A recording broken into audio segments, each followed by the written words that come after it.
Hello everyone, welcome back at TechET. If the eye-watering $799 starting price of the iPhone 14 turns you off, you might want to keep an eye on the Xiaomi 12T, a much anticipated mid-range phone that should be released very soon. This would be a more affordable version of the Xiaomi 12 and 11T's successor. According to some leakers, it might be released soon along with the Pro version, as Xiaomi's T phones always do.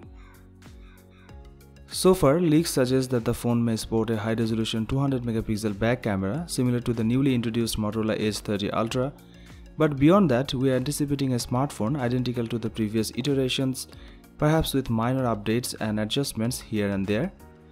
That's great because Xiaomi T phones are typically durable and tough mobiles with extremely straightforward side-mounted fingerprint scanners, huge good-looking displays, and handy camera functions.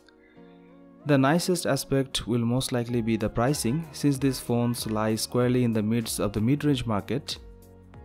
Despite having superior specifications in several areas, the Xiaomi 11T Pro costs the same as the Google Pixel 6, and the non-Pro variant costs even less. Given how expensive the new iPhones are, especially in the US market, where a price hike means that you are paying dramatically more for the mobile than usual, mid-range phones like this could be great for people who want a capable handset without paying flagship prices. We are hoping that the Xiaomi 12T as well as the Pro sibling do launch in the next week or so. That will give them more time to compete with Apple's 4 new iPhones. Mid-range devices such as Xiaomi's next potential phones could be great alternatives for some people. And that's all we have for now. Thank you for watching this video and I will see you on the next one.